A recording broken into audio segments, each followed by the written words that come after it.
내비게이션 83쪽, 내비게이션 요한복음 1장 29절에서 51절. 시험 이후 세례 요한 집회 장소에서 처음 5제자 요한, 안드레, 베드로, 빌립, 나다나엘을 만나시다. 광야에서 40일을 지나신 이후 다시 세례 요한의 집회 장소를 찾으십니다. 바로 그때 예수님의 첫 제자 요한, 요한복음을 쓴 제자 요한입니다. 세례 요한 아니고요. 그 첫 제자 요한과 안드레를 만나게 됩니다. 원래 사도 요한과 안드레는 세례 요한의 제자입니다. 갈릴리 가버나움 사람들인데 유대 지방으로 내려온 것입니다. 직업은 갈릴리 어부 세례 요한 마니아들. 툭하면 유대 지방으로 내려와 있는 중입니다. 그런데 문제가 생깁니다. 스승인 세례 요한의 메시지의 결론은 어떤 사람에게 초점을 맞추고 있으므로 더 이상 지체할 것이 없다는 방향 전환입니다. 세상 죄, 죽음, 절망, 심판, 갈등, 아픔, 불행, 상처, 그토록 스승 요한이 괴로워했던 주제를 그 세상 죄를 지고 가는 어린 양을 보라. 얼마나 정확하게 방향을 지시하는가. 예수님을 군중 가운데서 다시 발견한 순간 그들은 미행을 결심합니다. 어느 숙소에 머물고 계시는지 그 위치라도 알아보자는 속셈입니다. 이것이 제자들과 만나는 순간입니다. 그가 메시아라는 확신을 갖게 되고는 안드레는 그의 형제 베드로를 예수께 인도합니다. 이튿날 예수님은 적어도 50일간의 첫 유대 지역 여행을 마치고 갈릴리 지방으로 Y좌표 이동이죠. 이동하시려다가 빌립, 나다나엘을 만나십니다. 소중한 첫 제자 5명을 얻으시는 과정을 재미있게 읽어보세요. 손가락 표시. 그러고는 Y좌표 이동. 결국 유대지방에서 예수님과 제자 그룹이 처음 생긴 셈이네요. 약 50일 정도 여행을 예상하고 떠나왔던 갈릴리로 다시 이동하신다는 사실을 염두에 두고 계시죠? 그래야 그 다음 이야기가 풀립니다요. 성경 요한복음 1장 29절에서 51절. 이튿날 요한이 예수께서 자기에게 나아오심을 보고 이르되 보라 세상 죄를 지고 가는 하나님의 어린 양이로다. 내가 전에 말하기를 내 뒤에 오는 사람이 있는데 나보다 앞선 것은 그가 나보다 먼저 계심이라 한 것이 이 사람을 가리킴이라. 나도 그를 알지 못하였으나 내가 와서 물로 세례를 베푸는 것은 그를 이스라엘에 나타내려 함이라 하니라. 요한이 또 증언하여 이르되 내가 보매 성령이 비둘기같이 하늘로부터 내려와서 그의 위에 머물렀더라. 나도 그를 알지 못하였으나 나를 보내어 물로 세례를 베풀라 하신 그이가 나에게 말씀하시되 성령이 내려서 누구 위에든지 머무는 것을 보거든 그가 곧 성령으로 세례를 베푸는 이인 줄 알라 하셨기에 내가 보고 그가 하나님의 아들이심을 증언하였노라 하니라. 또 이튿날 요한이 자기 제자 중 2사람과 함께 섰다가 예수께서 거니심을 보고 말하되 보라 하나님의 어린 양이로다. 2 제자가 그의 말을 듣고 예수를 따르거늘 예수께서 돌이켜 그 따르는 것을 보시고 물어 이르시되 무엇을 구하느냐 이르되 랍비여 어디 계시오니이까 하니 랍비는 번역하면 선생이라. 예수께서 이르시되 와서 보라. 그러므로 그들이 가서 계신 데를 보고 그날 함께 거하니 때가 10시쯤 되었더라. 요한의 말을 듣고 예수를 따르는 2사람 중에 하나는 시몬 베드로의 형제 안드레라. 그가 먼저 자기의 형제 시몬을 찾아 말하되 우리가 메시아를 만났다 하고 메시아는 번역하면 그리스도라. 데리고 예수께로 오니 예수께서 보시고 이르시되 내가 요한의 아들 시몬이니 장차 게바라 하리라 하시니라. 게바는 번역하면 베드로라. 이튿날 예수께서 갈릴리로 나가려 하시다가 빌립을 만나 이르시되 나를 따르라 하시니 빌립은 안드레와 베드로와 한 동네 벳세다 사람이라. 빌립이 나다나엘을 찾아 이르되 모세가 율법에 기록하였고 여러 선지자가 기록한 그 일을 우리가 만났으니 요셉의 아들 나사렛 예수니라. 나다나엘이 이르되 나사렛에서 무슨 선한 것이 날 수 있느냐.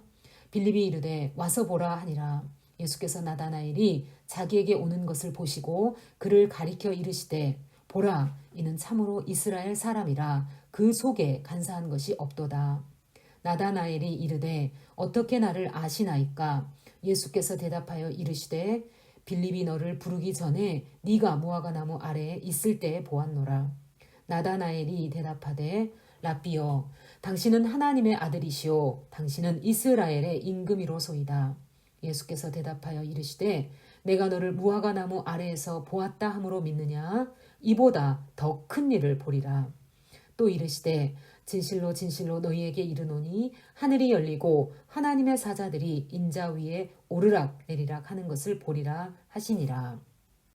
내비게이션 요한복음 2장 1절에서 11절.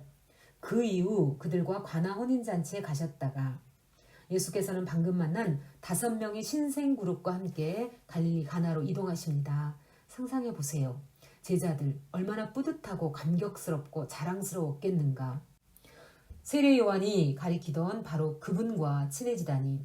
예수님은 가나 혼인잔치에서 어머니를 만나기로 하고 약 50일 전 갈릴리 나사렛을 떠나오신 듯합니다.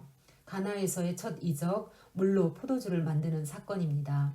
제자들 5명이 첫 기적을 보고 얼마나 놀랐을까. 어머니 마리아도 예수님의 사역이 비로소 시작되었음을 알게 됩니다. 성경 요한복음 2장 1절에서 11절. 사흘째 되던 날 갈릴리 가나에 혼례가 있어 예수의 어머니도 거기 계시고 예수와 그의 제자들도 혼례의 청함을 받았더니 포도주가 떨어진지라.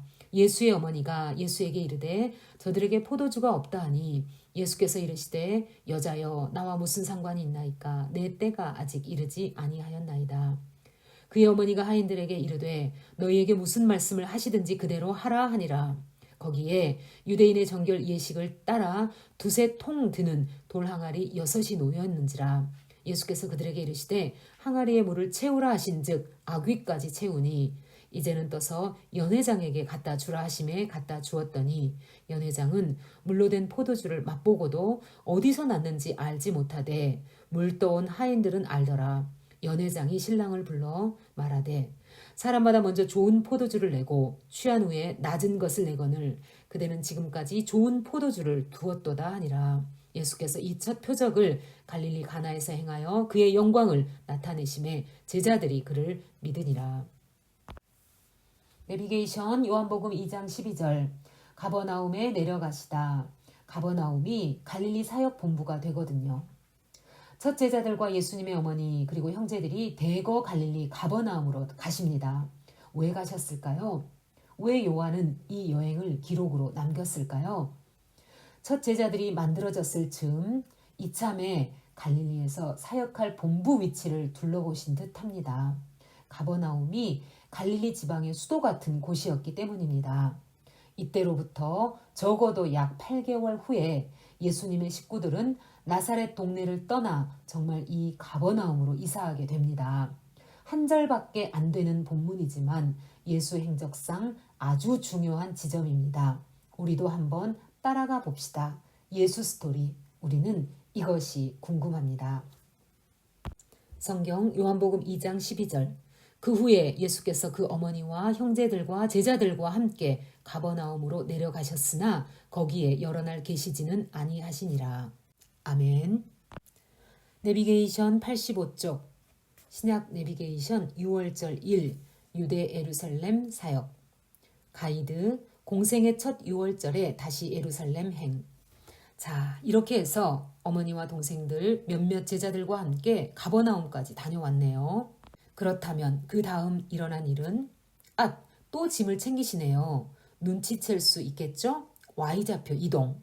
또 어디를 가시려나? 보나마나죠. 지금 계신 곳이 갈릴리 지역이니까 이동하신다면 유대 지역. 이제 이것쯤은 다 아시죠? 그런데 중요한 것은 지금이 어느 때인가입니다. 네, 예수님의 공생의 3년 기간 중 첫 번째 6월절이 되는 때예요. 예수님의 행적 도표를 한번 보세요. 첫 6월절에 갈릴리에서 유대로 이동하시죠? 바로 이때입니다. 그럼 이때 가셔서 또 갈릴리 지방으로 돌아가실까요? 네, 당연히 돌아가시죠. 언제일까요? 사마리아 여인을 우물가에서 만난 얘기 아세요? 그게 바로 그때랍니다. 예루살렘 유대 지역에서 한참 일하시다가 갈릴리로 가시는 길에 그 여인을 만난 것이에요. 그럼 그때가 언젠가? 넉 달이 지나면 추수 때가 되는 즈음이랍니다. 4월경 곡식을 추수하려면 아직 4개월이 더 기다려야 하는 12월 즈음인 거죠. 우와, 그럼 약 8개월은 예루살렘 유대 지역에 계시는 셈이네요. 우와, 그렇다면 예수께서는 시골이 아니라 이 나라의 수도 예루살렘에서 공생의 사역을 시작하시는 셈이네요. 나사렛 시골 청년 예수, 과연 예루살렘에서 8개월 동안 어떤 일을 하실까요? 어떤 일들이 벌어질까요? 기대되지 않으세요? 얼마 전에 만났던 5명의 제자들도 거의 다 동행했을 것 같아요. 여행길 눈에 선하시죠? 먼지 풀풀 날리며 예루살렘으로 공생의 첫 유월절 지키러 올라가십니다요. 예수님은 제자들을 거느리시고 하나님 스타일이죠. 공동체, 사회, 팀, 그룹, 연합, 조직, 너는 나다, 사랑. 이런 어성경이 읽어지네에서 배웠던 내용 기억나세요? 그렇게 제자들을 거느리시고 예루살렘으로 올라가십니다. 예수님은 지금 무슨 생각을 하시며 걷고 계실까요? 다음 내비게이션 본문과 제목을 보면 감이 잡힐 겁니다. 내비게이션 요한복음 2장 13절에서 22절. 공생의 첫 유월절 예루살렘에서 대제사장 안나스의 제물장사판을 뒤집어 엎으시다. 성전을 청결케 하심. 공인으로 일을 시작하실 때 첫 번째 프로젝트로 이것부터 하리라 하고 벼르셨음이 분명합니다. 아무 생각 없이 닥치는 대로 일하셨겠습니까? 사역의 첫 삽을 뜨시면서 그것은 바로 예루살렘 성전에서 왕노릇하고 있는 대제사장 그룹의 제물장사판 뒤집어 엎기였습니다. 그동안 성전을 오르내리시며 늘상 봐오셨던 광경이 제수용품 영업이었기 때문입니다. 성전하면 떠오르는 가시적 이미지 장사판. 이 장사판에 예수님은 도전장을 내십니다. 대제사장 안나스는 거룩한 영적 지도자가 아니었습니다. 제수용품 전매권을 이용해 폭리를 남기며 비즈니스를 했던 CEO였습니다. 해외 디아스포라 유대인들 또 개종 이방인들 하나님을 경외하는 사람, 경건한 사람이라는 용어로 성경에서는 표현하는 그 개종 이방인들에게 필요했던 환전 영업도 했습니다. 우리는 그동안 성전을 청결케 하심이라는 말로 이 본문을 많이 읽었었습니다. 의분을 정당화하는데 필요한 본문 정도로 이해했을지도 모릅니다. 그러나 이 본문의 역사 이해도 중요합니다. 무엇입니까? 성전 속에 담긴 역사성 말입니다. 출애굽기의 성막, 다윗이 꿈꾸던 성전, 결국 솔로몬이 지어낸 성전, 그러나 바벨론에 의해 파괴된 성전. 구약을 읽어온 우리는 알고 있습니다. 하나님은 왕이시다. 이 위대한 구약의 주제를 가시화한 것이 성전임을. 하나님의 통치, 하나님의 나라, 그러므로 파생되는 개념, 하나님의 백성, 창세 이후 꿈꿔오셨던 창조주 하나님의 미션이 정말 이루어졌음을 가시적인 상징물로 나타낸다면 그게 바로 성전이라는 사실을. 예루살렘 성전 파괴, 이것이 곧 유대 멸망, 심판의 암시 용어 아니었나요? 예루살렘 성전 제거는 곧 유대의 회복, 구원 아니었던가요? 에스겔서의 주제는 성전이었습니다. 성전이 파괴될 수밖에 없는 이유들을 열거하더니 결국 실제로 바벨론 침공으로 무너지더니 그러나 재건된다. 이 내용이었습니다. 에스겔서에서 성전을 잔인하게 헐어버리는 장면이 얼마나 많이 나타났었습니까? 성경 정말 터프한 본문이 얼마나 많은가요? 또 성전을 재건하는 측량부터 그 과정이 자세히 기록되어 있는 것이 에스겔서입니다. 우리는 그 내용을 이미 다 읽어서 알고 있습니다. 이제 이쯤에서 회개하라 하나님의 나라가 가까이 왔다. 성전을 헐어라 심판. 나흘 만에 짓겠다 구원. 이런 신약적 표현들을 연결시켜 보세요.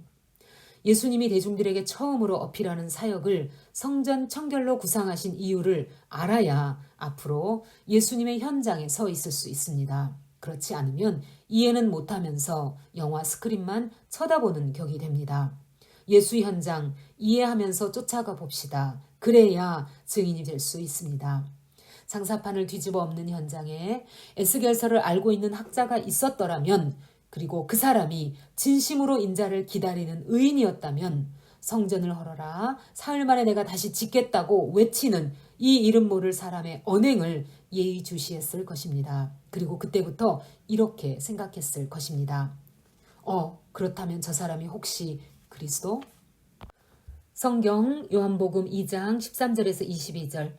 유대인의 유월절이 가까운지라 예수께서 예루살렘으로 올라가셨더니 성전 안에서 소와 양과 비둘기 파는 사람들과 돈 바꾸는 사람들이 앉아 있는 것을 보시고 노끈으로 채찍을 만드사 양이나 소를 다 성전에서 내쫓으시고 돈 바꾸는 사람들의 돈을 쏟으시며 상을 엎으시고 비둘기 파는 사람들에게 이르시되 이것을 여기서 가져가라. 내 아버지의 집으로 장사하는 집을 만들지 말라 하시니 제자들이 성경 말씀에 주의 전을 사모하는 열심히 나를 삼키리라 한 것을 기억하더라.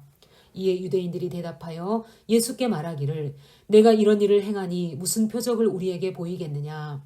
예수께서 대답하여 이르시되 너희가 이 성전을 헐라 내가 사흘 동안에 일으키리라.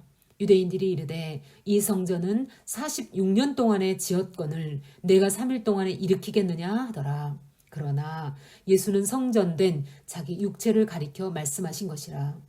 죽은 자 가운데서 살아나신 후에야 제자들이 이 말씀하신 것을 기억하고 성경과 예수께서 하신 말씀을 믿었더라. 아멘. 내비게이션 88쪽 가이드. 나사렛 예수 첫 유월절에 예루살렘에서 톱뉴스 주인공으로 뜨시다. 쉿, 우리끼리 얘기지만 예를 들면 니고데모 같은 학자 지금 그러고 있을지도. 지금은 예수님의 공생의 첫 유월절 1. 예루살렘 성전은 짐승들이 피 튀기며 죽어가는 도살의 장소입니다. 뜨거운 피비린내 나는 곳, 바로 이곳에서 예수님은 뜨셨습니다. 유명해지셨습니다.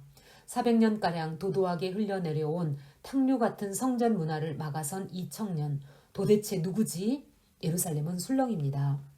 민중은 민중대로 저 청년 도대체 누구야? 갈릴리 나사렛 예수래. 예수? 누구길래 대제사장 안나스에게 도전하지? 대단해. 폭리를 취하는 저 안나스 XX 요세푸스 기록. 당하는 걸 보니 속이 시원하다. 누구길래 헤롯에게도 도전하는가? 헤롯이 짓기 시작한 성전을 헐어버리라니. 이러고들 있습니다. 헤롯 가문 대제사장 사두개파 서기관들도 갑자기 신경이 곤두섭니다. 아니 우리를 공격해? 도대체 누구야? 요즘 왜 이렇게 골치 아픈 일들이 많이 생기는 거야? 안 그래도 세례 요한이 나타나 민심을 흉흉케 해서 골치 아파 죽겠는데 이번에는 또 누구야? 누군데 우리에게 반기를 드는 거야? 당장 조사해봐. 이런 식일 것 같습니다. 민중을 등에 업고 있는 바리새파들은 좀 신중합니다. 좀 더 시간을 두고 봐야겠다.